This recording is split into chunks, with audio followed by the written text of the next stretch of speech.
Right, I think I'll make a start, and anyone who's going to log on can just join in as we go along. Good afternoon, everyone. Thank you very much for joining us. My name's Darren Northcott. I'm the National Official for Education at the NASUWT. And we thought what it might be useful to do is have a brief session on induction for early career teachers in England. So, just to say at the outset, the way in which new teachers are inducted into the education system varies a lot across the UK now. So, I'm just going to focus on England. I'm also going to go through some of the key features of that induction process as it applies in England. But there's a lot more. And just to say, there's a lot of information further information on our website as well. I also know that some of you may be very experienced caseworkers and have dealt with a lot of ECTs, NQTs as were, and supported them if they've had trouble in their workplace, if they've had difficulties in accessing their entitlements during induction. But some of you may be relatively new to representing individual members, individual ECTs on induction. Hopefully, what I'm going to say will be of benefit to all of you. But there are always very good questions about induction. And so, what I suggest we do is I'll go through and give you a bit of an overview of where we are currently on induction in England, and then hopefully give ourselves a little bit of time at the end to pick up any questions you might have. If you've got a question, please pop it into the Q&A box, and that will be at the bottom of your screen, so I can go through those questions and pick up any points you might have. Just also to say as well, dealing with ECT casework, induction casework, can be quite complex. If you're doing that, always remember that you've got help and support behind you. If there's a complex issue, if there's an issue you've never dealt with before, they do come up. Please do get in touch with the union through if you need support from your regional centre, if you need support from the union nationally. All of that's there to support you. So don't feel you're trying to deal with really difficult and complex situations on your own. But let's go through, and I'm going to try and share my screen. And I'm normally all right at doing this, but let's see how we get on today. That's it. I think that's it. Hopefully that's being shared. Hopefully you can see that. Let me just move that, make that a bit smaller. Yep, and then slideshow. Oops. Slideshow beginning. Sometimes it can take a bit of a while. Oops, there we go. Hopefully you can see that. Good. Okay. So let's just talk a little bit about induction and what I've called here the early career teacher entitlement. And that's a very complicated and confusing story, which I will deal with at the outset. So we need to talk a little bit at the beginning about terminology and some of the confusion that there has been around the terminology that we would normally use about induction, new teachers, early career teachers, mainly as a result of some confusing information put out into the system by the DFE earlier this year. So in April this year, the government, the DFE, announced that it was going to replace the terms induction and early career framework. And you'll know that the early career framework is the package of support that new teachers get through their induction. It was going to replace induction and the early career framework, put those two bits together and call it the early career teacher entitlement. And it said the early career teacher entitlement would replace the terms induction and early career framework. Now, we thought that wasn't a particularly helpful idea because it could create more confusion and cause more problems than it solved. The DFE were very clear this didn't mean that any of the rights and entitlements that ECTs had previously had changed. And that's a really important thing to bear in mind. But they were just changing the way in which they described induction and the early career framework. That was in April. And so, again, we thought that wasn't necessarily the wisest decision, but it was a decision they took. And then a month later, they produced a document called Induction Guidance for Appropriate Bodies, using a term that they said they were no longer going to use. They then also in September produced statutory guidance for induction using that term that included text that said that the term induction had been replaced. So if you can pick the bones out of all of that, you're doing a better job than I am. What I think is happening in practice is that everyone is calling induction what we always called induction, but there was some confusion about the terminology. So I've talked here about the early career teacher entitlement, but I think we're all going to go back to using the term induction. So that is confusing. I accept that. But that is a result of a decision that the DfE took earlier this year. So if you understand induction as a concept, your understanding of induction as a concept will still serve you well today and in future. So it was a very confusing and unhelpful rebranding. We are talking to the DfE about clarifying this and making sure we use terms that everyone understands, but there has been some confusion. So we got a lot of inquiries earlier this year with people quite rightly pointing out, is induction being abolished? Is it being replaced?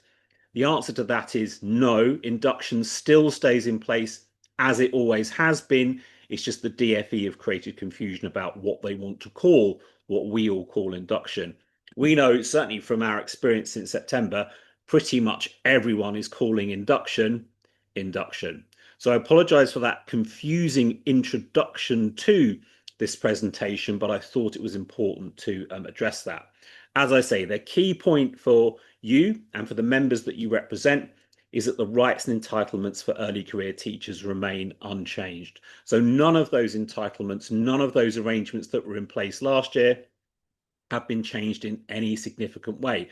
What has changed is that the ECF, and you might remember the ECF was introduced back in 2021, and that was accompanied by, among other things, an extension of the induction period for full-time teachers from 1 year to 2 years.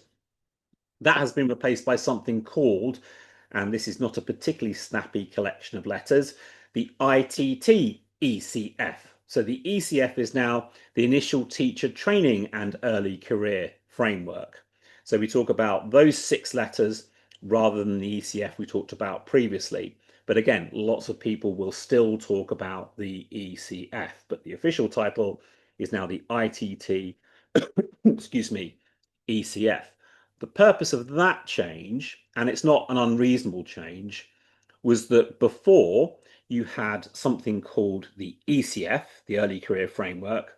That was the framework that supported the development of new teachers, of ECTs. And you had something else called the Core Content Framework. And that was the framework that student teachers followed during their initial teacher training.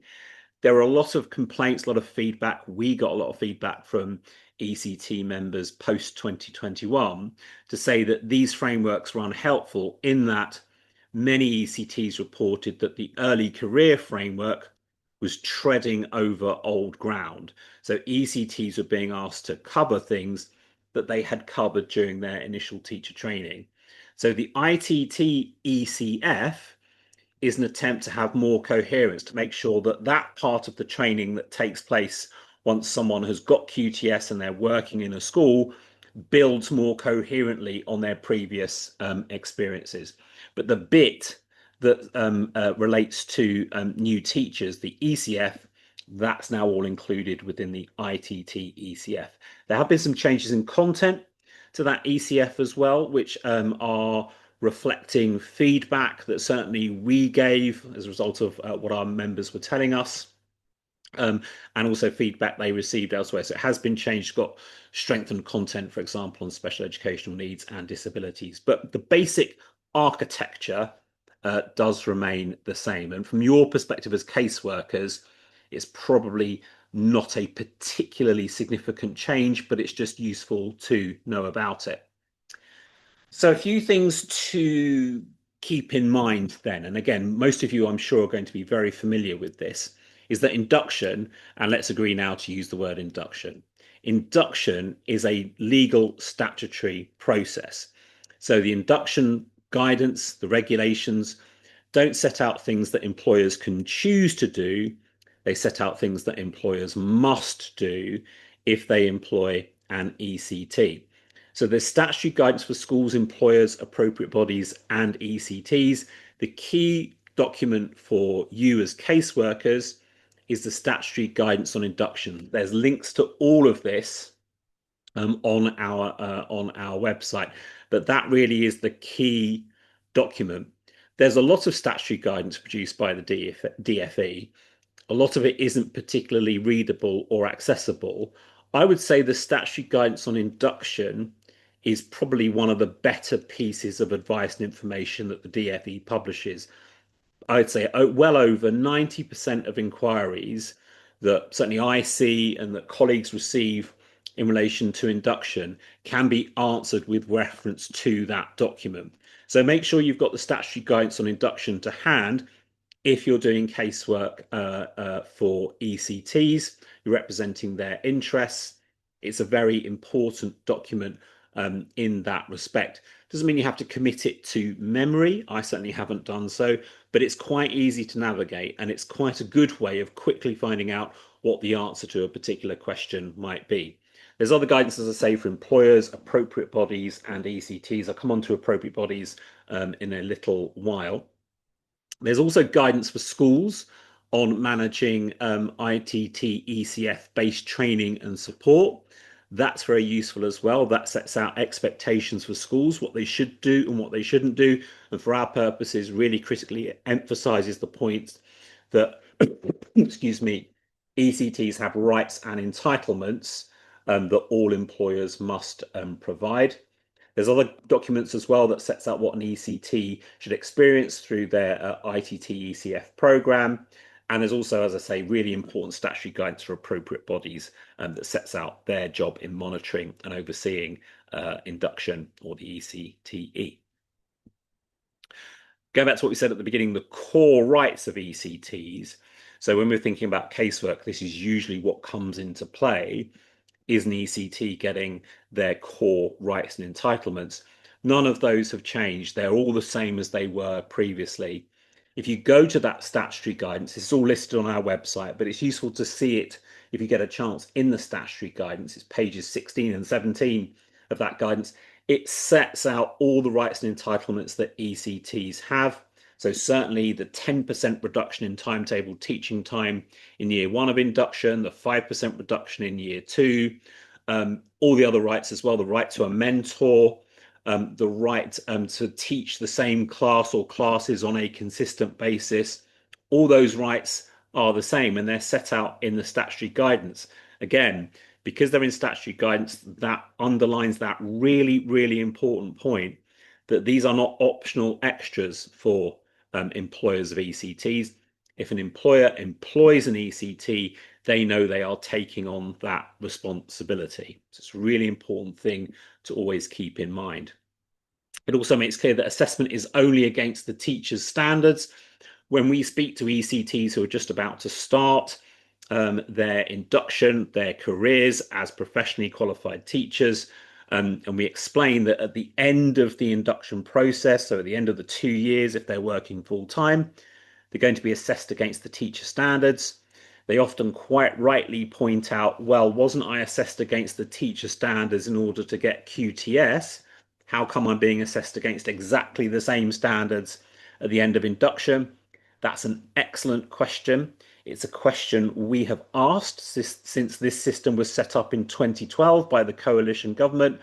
What we tend to explain, there used to be some of you who've been, have slightly longer experience of these matters will remember that you used to have 2 separate sets of standards, one for the completion of QTS, one for the completion of induction. They were all brought together into the teacher standards. The way in which you can help ECTs understand the distinction between assessment against the standards during training and assessment against exactly the same standards at the end of induction is to say that in induction, you're looking at the same standards, but they're being applied in a different context. So you're applying those standards to a teacher who's working professionally in a school with all the responsibilities that come with that. There's some quite good guidance on our websites focused on ECT, so that's the target audience, but it kind of sets out how they can navigate this assessment against the teacher standards, that assessment that's made at the end of induction to decide whether induction's been completed successfully. Done badly, that can be an extremely time-consuming process, but there are better ways of doing it. But the workload sometimes that some ECTs and some mentors, and we'll come on to mentors in a moment, but they have to deal with in trying to gather evidence to demonstrate that someone has met the teacher standards adds to already unacceptable workload burdens. So that again is worth having a look at if you get a chance. We do point it out to our ECT members. There's a statutory entitlement to structured mentoring, monitoring and support. So every ECT should have in place a mentor and a tutor. We'll come on to that in a moment, but a mentor who is in a position to provide advice, guidance and support to that ECT. Those mentors are our members too. They face significant pressures in their working lives like all other teachers. And so a key issue that can arise in casework, as I'm sure many of you know, is that while a mentor might be named or nominated, they're not given the time that they need to do that job properly and in a manageable way. And that can be quite a common concern, but there are expectations that that mentor must have the time available to them to support their ECT in a way that's manageable and sustainable. And then the whole system is overseen by an appointed appropriate body. So every setting that employs an ECT has an appropriate body that oversees that setting, makes sure that everything that an ECT is entitled to is happening, and they have the job, the statutory responsibility of intervening when things aren't as they should be. Traditionally and historically, appropriate bodies were almost always local authorities. The coalition government ended that arrangement by stages over the course of the 2010s. Now, appropriate bodies are generally teaching school hubs. So they're generally trusts or the training function of some academy trusts. We've had some cases where the appropriate body, which is always usually always a trust of some sort or other and has responsibility for schools, has tried to be the appropriate body for schools that it is responsible for. So it's got ECTs working in some of its schools, and it tries to be the appropriate body for that school and its ECTs. That's a massive conflict of interest. That is not supposed to happen. The appropriate body is supposed to be an organisation that has no relationship with the school at all, but we do come across cases where those lines are crossed. Again, if you come across that in any of the casework that you do, please do raise it with us, because we can raise that with the DfE and they can intervene. But appropriate bodies still have a really key role. They sometimes vary in their quality. Some we've dealt with and some you may have dealt with are pretty good. They will step in. They will make sure that if, for example, an ECT isn't getting their entitlement to reduction in timetable teaching time, they make sure that it happens. Some less so. And it's important to remember that this is a contractual relationship. So the school can choose from a range of appropriate bodies who sell that service. So they pay for the appropriate body service. So that often contributes to some of the variability in practice. But in theory, at least anyway, and in practice often, the appropriate body is the organisation responsible for making sure that what is supposed to happen is happening. The length of the ECT or induction period, again, that's a really important element of the way in which induction is organised in England. Since 2021, it's lasted for 2 years for full-time ECTs, used to be 1 year, and part-time ECTs can complete it on a pro rata basis. But one of the issues that can come up in that respect is that if you pro rata a 2-year FTE induction period, that can lead to some ECTs working part-time, having an induction period that can last for 5 or 6 years, depending upon the length of their contract. So there is some flexibility. There always has been, but there is some flexibility in the framework to allow for ECT, part-time ECTs induction periods to be reduced if everyone agrees that that would be an appropriate thing to do. So each determination, when there's a question of should we be shortening the length of the induction period, all those cases turn on their own facts. Sometimes it can be appropriate to do that. That can be a sensible thing to do. You might not want an ECT, and an ECT may not want to have a 6-year long induction period because they work on a part-time basis.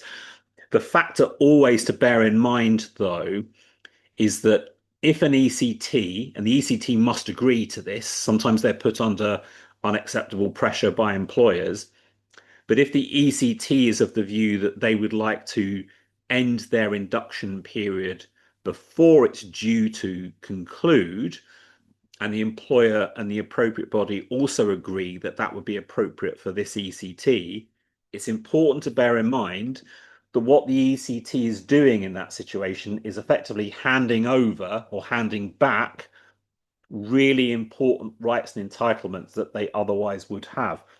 So if an ECT before the period is due to end decides, and the employer and the appropriate body, they all agree that induction should end, there's no more reduction in timetable teaching time, there's no more mentor, there's no more of the support that the ECT might get.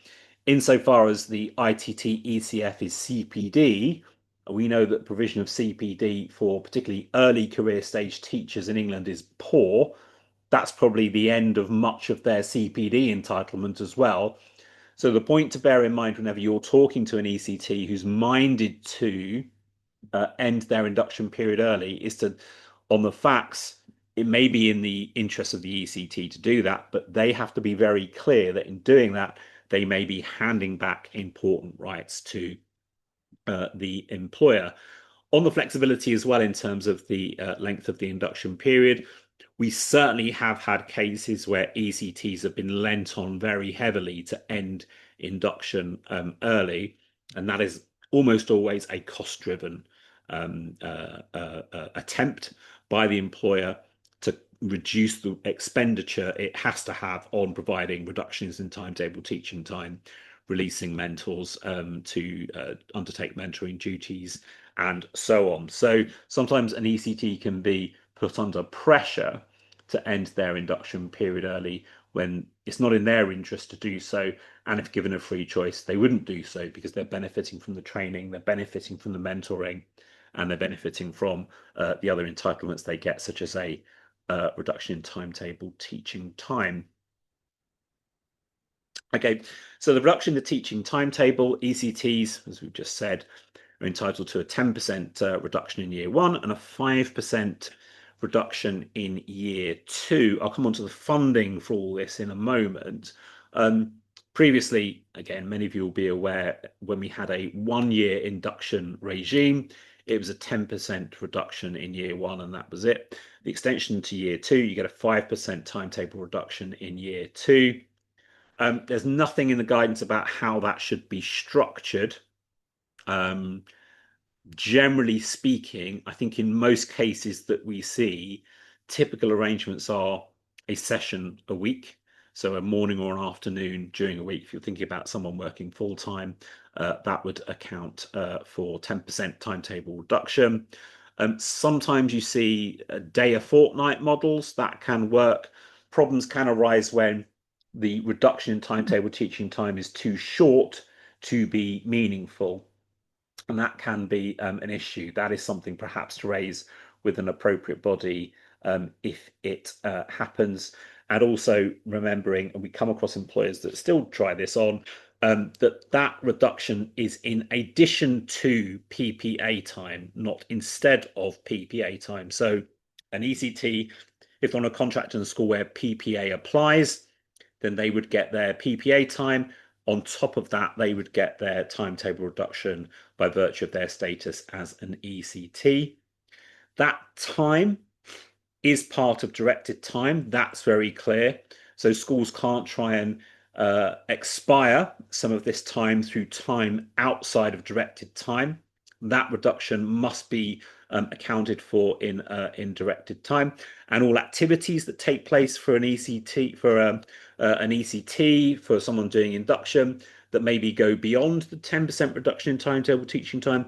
All of that should happen within directed time as well. We know that doesn't always happen, but it is grounds for challenging arrangements in schools where induction related activities are taking place outside of directed time. Tutors and mentors, really important as well. Again, generally they are our members too, and they face pressures, but they're really important pillars of the induction process. Previously, so pre-2021, the typical arrangement was that the tutor, and when we talk about tutors, effectively what we're talking about here is the person making summative judgments about the ECT's progress and achievement, and the mentor role, which is more about that professional training, coaching, and support. They tended to be combined in one role. So the tutor and the mentor would be the same. The tutor at the end making a recommendation if they weren't the head themselves, making the recommendation to the head about the successful completion of induction. There was a big debate at the time about whether the right thing to do would be to split those roles, and effectively now they are split, or to keep them combined and undertaken by one person. The argument for splitting them was that it can be quite difficult to have those kind of professional discussions you may want to have as an ECT. You may want to be candid about your practice, about what you feel is going well, about what your areas of development are. It may be difficult to have those kinds of conversations with someone who is ultimately going to make recommendations about whether you have succeeded in completing your induction. The argument against that was that actually it can be quite useful for the person who's going to make that recommendation to have had a lot of time working with the ECT. We went out to our members, we spoke to members about this, both ECTs and people who've been working as mentors, our members in leadership roles. So generally seeking feedback from our members about what they thought about this. And the feedback we got was pretty much split 50-50. About half people thought this was a good idea, half thought it wasn't a good idea. In the end, we do have a split between the tutor and the mentor role. And we don't hear much concern raised about that in and of itself. We certainly hear concerns about mentors not being given sufficient time, but the splitting of the role itself doesn't seem to have created some of the problems that we were concerned it might create when it was introduced. The tutor and mentor role then has to be undertaken by two different people. Usually a tutor is generally a member of the SLT. That's the practice that I've seen, but not universally, unless the schools can, if they're very small. So if you take a small rural primary school with a very small teaching staff, there may simply not be enough people to allocate a tutor role and a mentor role to someone else, so in which case they tend to be combined. That is permissible, but only in particular circumstances. So they shouldn't usually be the same person as the tutor. And again, just on the mentor role, really being clear that it is a statutory requirement that they are given sufficient time and appropriate training to undertake that role. That is in the interest, certainly of the ECT, but it is also in the interests of the mentor. So the delivery models for the ITT ECF, those have been in place since 2021 when the ECF, now the ITT ECF, was introduced. There are two ways in which schools can meet their requirements. There are two ways in which schools can provide the package of support, training, and development to the ECT that they are required to provide. The first one is, and this is 90% plus of ECTs are covered by this, This is the provider-led program. So the DFE has now, I think, 8 ITT ECF providers, and those providers, some parts of the country, a school has a choice of only 1 or 2. In other parts of the country, they can get a wider choice. But the school chooses one of these approved providers, and that provider then makes sure that there is access to the training, development, and support for both the ECT and the mentor that is legally required. So it's not just the ECT CPD that is provided by that provider-led program by one of these 8 external providers. It's also the training for mentors. And the advantage of that is fully funded by the DFE. So to go back to the case of an ECT maybe thinking about ending induction early, one of the things they give up is fully funded CPD, and there aren't many teachers getting fully funded CPD in the system. So it's one of the things to weigh in the balance. Those provider-led programs, certainly at the outset of this new system when the ECF was introduced, some of them were much better than others. Some of them still are much better than others. The worst were providers that set up training and development sessions after school, at the weekends, during the holidays. The delivery model was very difficult. Teachers, ECTs and mentors who had caring responsibilities found that very difficult to access. The poorest programs added to the burdens and challenges that teachers and ECTs and mentors were facing. And the DFE has intervened to try and address some of those issues. So we still do get complaints about providers, but not as many as we used to. But again, if you in your work are coming across a provider that really isn't delivering that program effectively, it's doing it in a very burdensome and time-consuming way, please do let us know, because we will take that up with the DFE. Complaints that have been raised with us about certain providers, we have been able to address that by engaging and raising the matter with the DFE. The second type of approach is called a school-led program. There was another type of approach that's now been dropped because it was really inappropriate and didn't work at all. We've got a school-led program. What you tend to get with these programs is the DFE provides the materials, but the school develops its own program for supporting the professional development of new teachers. This tends to be what happens in some of the larger multi-academy trusts. So they have developed their own induction package that complies with the DFE's requirements, but it's tailored, if you like, to what they perceive to be the needs of the trust. I have to say, from our point of view, we are skeptical about some of those arrangements, but I know we've had feedback to say that actually some of them are quite good.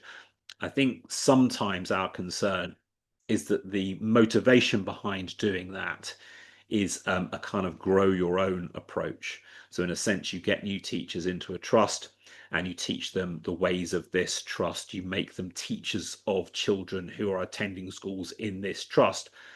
Our view has always been that initial teacher training and induction framework is for the benefit of the whole system. It's about supporting teachers to be able to teach across the education system. It's not just an approach that should benefit a particular trust. So we've got some skepticism about that. If there is a school-led program, which is usually managed by a trust, then the appropriate body is supposed to sign off the appropriateness of that program. So the school-led program, they have to submit that to their appropriate body for approval. Provider-led programs, because the providers are already pre-approved, they don't have to do that. Just one point is that schools should avoid switching delivery models midway through an ECT's program. So they shouldn't try and introduce a school-led program partway through, let's say in the second year of induction. It should be as consistent as possible. There's an assessment and monitoring framework as well that, again, is now reasonably well established.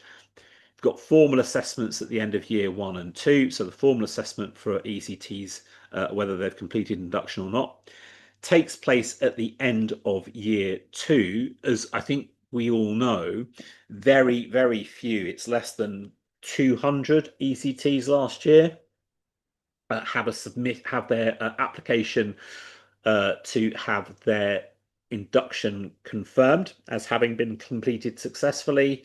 Very few teachers fail induction in that sense, because we know that generally what happens is that if there's a concern that induction isn't going well in one particular school, one of the things we would try and do maybe is try and facilitate the movement of that teacher from that school to another school. And we also know from experience that very often that teacher thrives in the new school. In previously, maybe they weren't thriving in their old school. Maybe that says something about the way in which some schools provide induction. So that takes place at the end of year 2. If, and again, experienced caseworkers, you'll know, if there is any concern about an ECT maybe not completing their induction successfully, it is important to try and intervene before we get to that final assessment point, because, and we've said this doesn't make any sense, but it's been the case since 2001 when the fundamentals of the current system were put in place. If you fail induction, then that's pretty much that. There's no, you can appeal against the decision, but if the ultimate decision is that you have failed to complete induction successfully, then you're not allowed to repeat that induction. That really doesn't happen in any other profession. In every other profession, if someone attempts to get accreditation and they don't get that successfully, the process in pretty much any other profession you might name is that the individual has those aspects of their practice that need to be improved pointed out to them. They get support to address those issues with their practice, and then they're able to reapply. That seems a very sensible system, but the DFE and its successor departments have been very, very resistant to instituting that more sensible system. Just on assessment and monitoring as well, some of the issues that can come up. We as a union have a clear national executive and conference policy on lesson observations. There should be no more than 3 lesson observations per year for a full-time teacher, and they shouldn't be lasting more than 3 hours. We accept, and I think this is pretty widely accepted, that probably isn't appropriate for an ECT. So it is appropriate, particularly if it's about mentors providing helpful support, then more lesson observations than that might be appropriate for an ECT. So that kind of general policy doesn't apply in our case during induction. You can get debates, I think, and there's nothing, again, hard and fast written anywhere about, well, what's the right number of observations that an ECT should be subjected to during the course of a year. Rule of thumb, I would say, is that 1.5 term is probably appropriate. Some people think that's too much. Some people think that's not enough. But it's usually going to be more than what we might accept for members generally. The purpose of that observation, though, is the key point. It's supposed to be supportive and developmental. If an observation, no matter how often they are conducted, is mainly about monitoring and scrutiny of the ECT without the provision of any support, then that's not what induction is supposed to be. We would argue very strongly that is a breach of the statutory guidance on induction, and that's a matter that we would raise with an appropriate body. One of the things that is supposed to happen is opportunities to observe other teachers. That's seen as being an important part of an ECT's development. That probably is important, but from our members' point of view, particularly those who are teaching classes that might be subject to an observation by an ECT, it's really important to be clear that, first of all, that member must agree freely to being observed. Most members do, and that the observation of the teacher is not about determining judgments on the effectiveness of that teacher. It's an opportunity for one teacher to observe another in a professionally respectful and supportive environment. But most programs do like to include opportunities to observe other teachers. What normally happens is that the ECT watches their mentor teaching or their head of department. But again, that's not something to be imposed on any teacher. They should agree to it.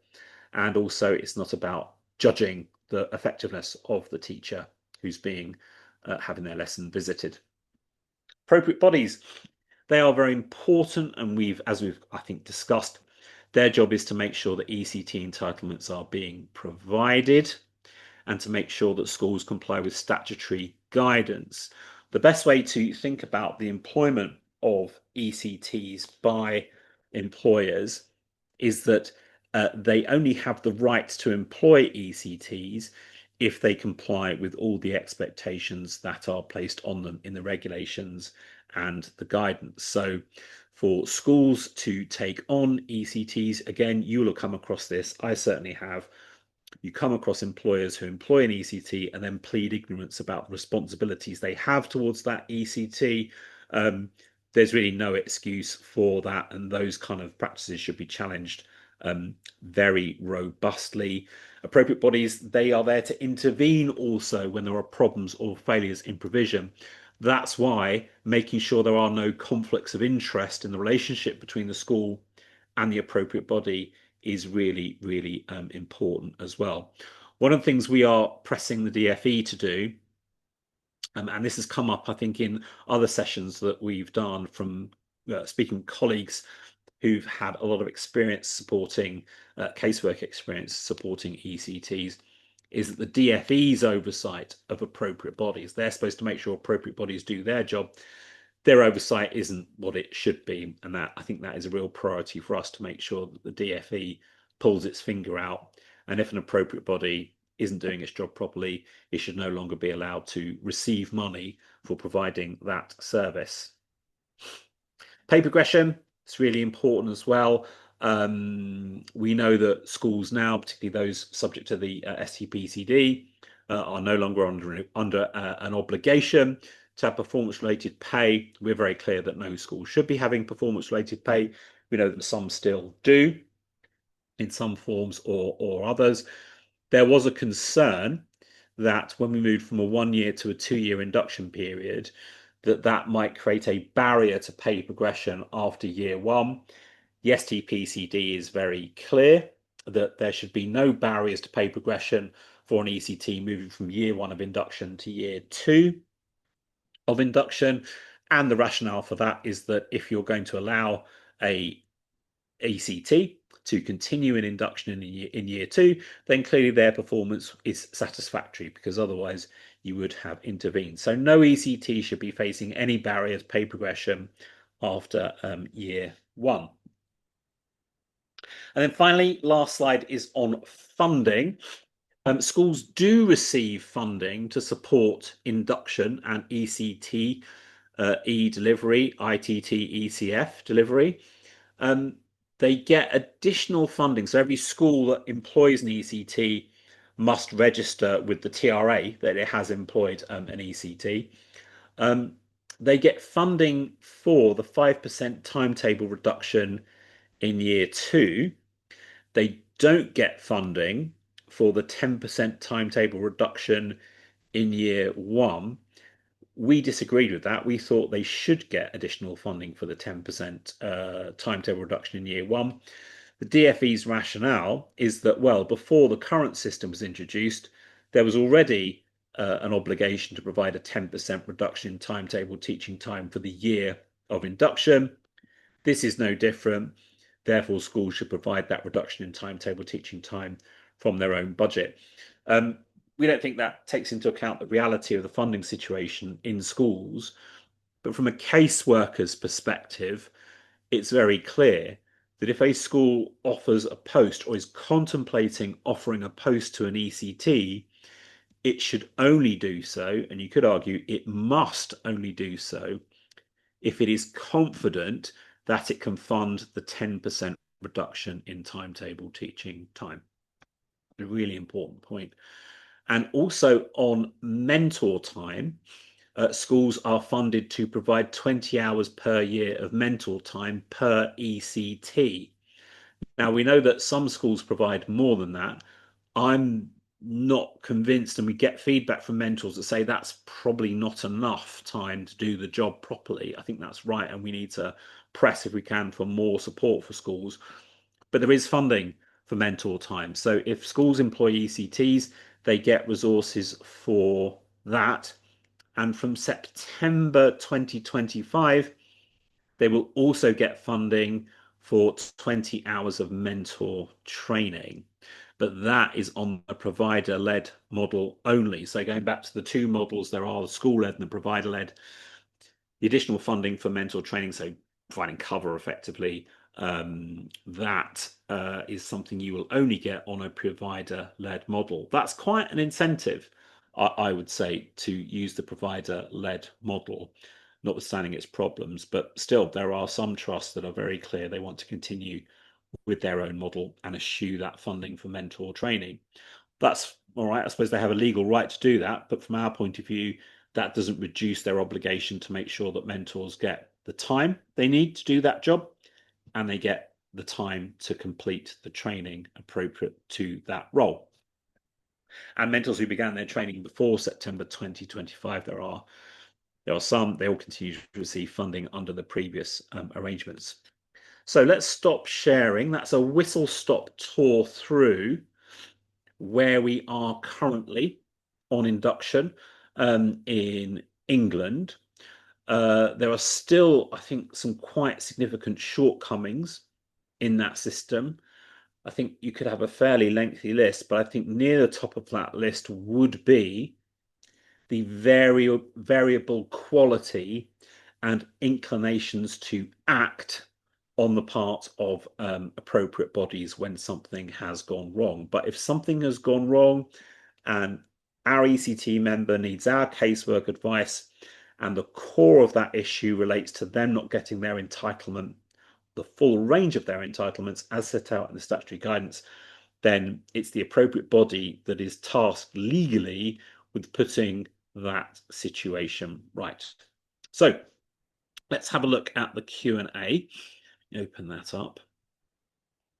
Got a couple of questions from Gareth. Good afternoon, Gareth. The tutor and mentor roles, is what I said the rule for those ECTs in the second year? Yes, it is. So the tutor and mentor roles have to remain in place across the entirety of induction. You can change the personnel. So you could get someone else, a mentor's perfectly free to retire or leave their post, but they should generally be separate. That's an expectation. You can have exceptions to that, but that is usually in the case of, as I said, a very small school where they simply do not have enough staff to sustain a separate tutor and mentor function. And also it's permissible, and appropriate bodies would allow this temporarily if, for example, a mentor leaves and it hasn't been possible to find a replacement mentor because you've got to go through a recruitment process. You've got to find someone who's prepared to do that. So your second question, Gareth, is how long is allowed to complete ECT? Is the teacher allowed a break? They are allowed a break. So they are allowed to pause their induction. So, for example, the most common example of that might be maternity or parental leave. You can get a break during your induction. The only really key time limit left, there used to be quite a few, but the only key time limit that's left in the system as it currently stands is around short-term supply work. So there used to be a limit of 16 months where a ECT could undertake short-term supply work. That's now 5 years. And what's meant by short-term supply work is, again, it turns on the facts of each case, but broadly speaking, a deployment as a supply teacher of less than a term. So after 5 years, if someone has been working on short-term supply for 5 years and the clock starts on the first day of the first deployment, then you have a 5-year period. After that, you either have to get a job that will allow you to undertake induction, to use the horrible jargon, an inductable post. So that would be if it's as a supply teacher, that would have to be a deployment of at least a term, or get a substantive post in the staff of a school. But yes, breaks are absolutely permitted in the induction process. Then we've got really good question from Keith. Talk about banking of completed terms for an ECT who moves schools. So what we mean, I think, by that is that an ECT completes, let's use a simplified example, but ECT is working full time. They do their first year of induction in one school, and so they've completed 3 terms of induction. They then leave that school, which they're perfectly entitled to do. They go and get a job in another school, and then they complete the remainder of the induction in another school. So that's perfectly acceptable. So if we go back to the supply teacher example, lots of supply teachers have banked their previous experience.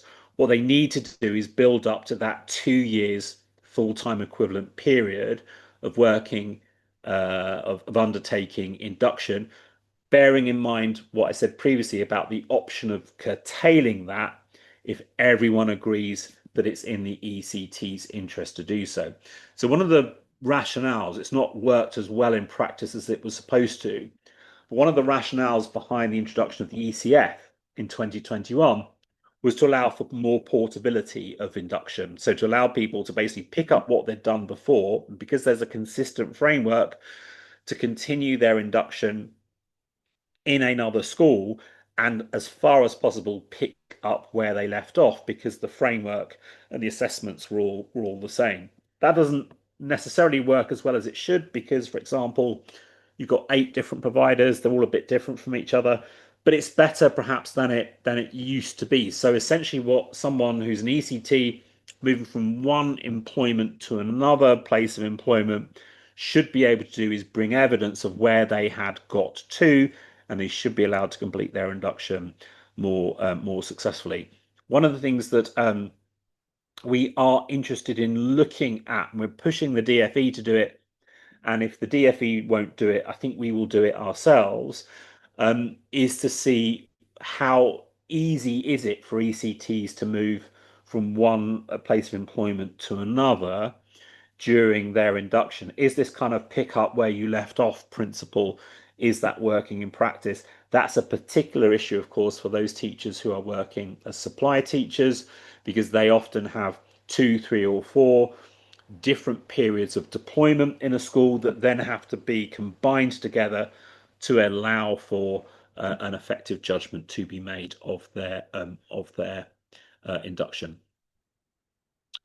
So you can, sorry, Keith, you've asked, can you bank 1, 2, 3, 4, or 5 terms even if concerns have been raised?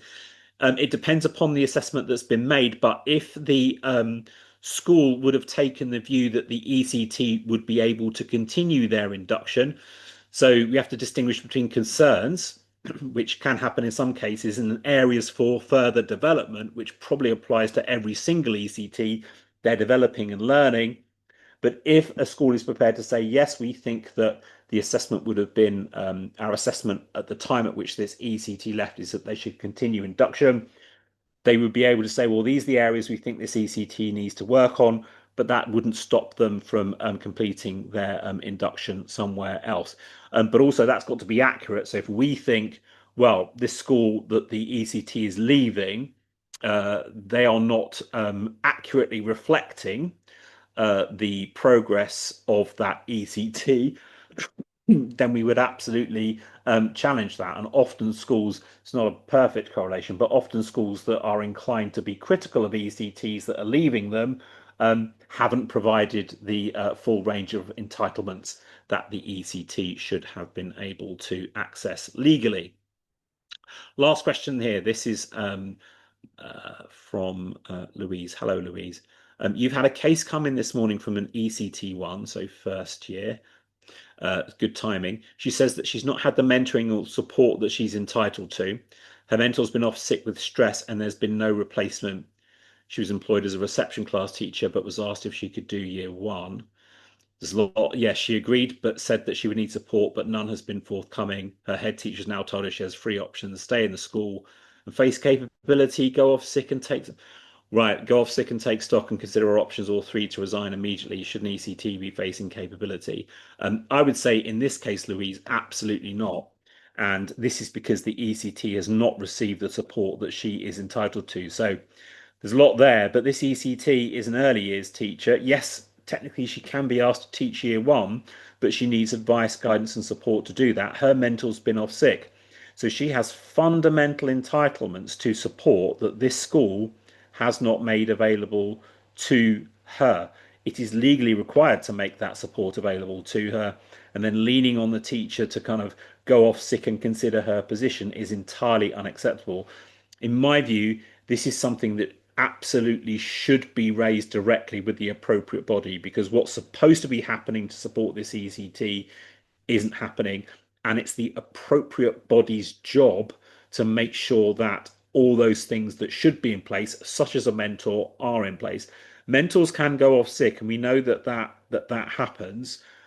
In that intervening period, the school has the option of the tutor filling in as the mentor, as we discussed previously. Um, but they absolutely should not be, while they're trying to put the right support in place, they are not in a position to make those kind of judgments about the performance of that teacher. So my next stop in that case would certainly be to go to the appropriate body and make clear to them what is happening in the school, and that be very clear that it's their responsibility to intervene to make sure that the arrangements are in place for that ECT to get support. Then I'll. Oh,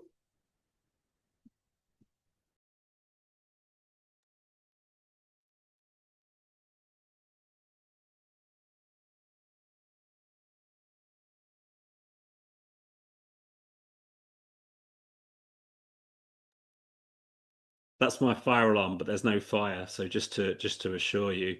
Right, okay, sorry about that. Last question then from Karen. How soon after finishing a QTS course do teachers have to begin their ECT induction? There's no limit. They can it can be as long as they want. So that there used to be a limit on that.